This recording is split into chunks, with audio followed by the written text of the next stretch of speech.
சாந்தி. 23/1/2025 முரளியில் இருந்தான slogan. உங்கள் சிந்தனையும் செயலும் ஒத்ததாகும் வகையில் உங்களின் எண்ணங்களில் திட சங்கற்பத்தை கொண்டிருங்கள். எண்ணங்களில் திட சங்கற்பம் என்பது உருவாக்கிய எண்ணத்தின் வடிவில் அப்படியே விட்டுவிடாமல் அதனை இந்த புலன் உறுப்புகளின் உதவியுடன் நடைமுறையில் இடுதலாகும். அதுவே சிந்திப்பதையும் செய்வதும் ஒன்றாக இருத்தல் எனப்படுகின்றது. சிந்திப்பதை நாம் செயலில் கொண்டு வந்தால்தான் சிந்திப்பவருக்கும் அது ஏனையோருக்கும் அதனால் நன்மை ஏற்படும்.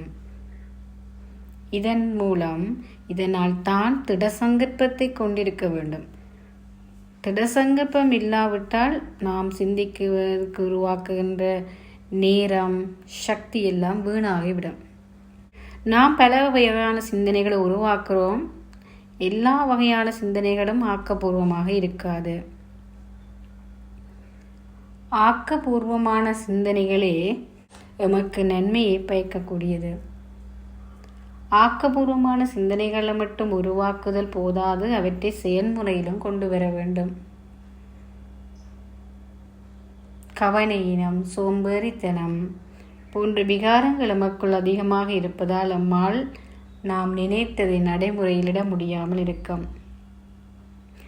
அத்துடன் நாம் சிந்திப்பதை நடைமுறையிலிட வேண்டுமானால் எமக்கு மேலதிகமாக தைரியம், உற்சாகம், நல்ல தெளிவு, அத்தோடு சரியான புரிந்துணர்வும் நமக்கு தேவை. அது மட்டும் இல்லாமல் நன்மை பயக்கின்ற உணர்வும் தேவை. தனியே சிந்திப்பதால் மட்டும் இளையோருக்கு நன்மை ஏற்படாது. அதை நாம் ஏதாவது முயற்சி செய்து அதை நடைமுறையில் இட்டால்தான் மற்றவர்களுக்கு அதனால் நன்மை ஏற்படுத்த முடியும். சக்தி வாய்ந்த ஆத்மா ஒருவர் தான் சிந்திப்பதை நடைமுறையில் இடக்கூடிய ஆற்றலை கொண்டிருப்பார். தாம் சிந்திப்பதை நடைமுறைப்படுத்த வேண்டுமானால் அவருக்கு சக்தி தேவை. பலவீனமான ஒருவர் சிந்தனைகளை உருவாக்கினாலும் அதை நடைமுறைப்படுத்த முடியாமல் இருப்பார். எந்த ஒரு ஆத்மா தான் சிந்திப்பதை செயலில் இடுகின்றாரோ அவர் மீதான நம்பிக்கை ஏனையோருக்கு அதிகரிக்கும். ஆகவே அவரின் சொல்லும் செயலும் ஒத்ததாக இருப்பதை ஏனையவர்கள் காணும் போது அவரின் மீதான மரியாதை இன்னும் அதிகரிக்கின்றது.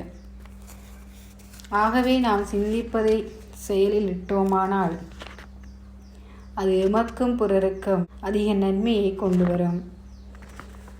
அதற்கு நமது சிந்தனையில் சரியான திட சங்கற்பம் நமக்கு தேவை. ஓம் சாந்தி.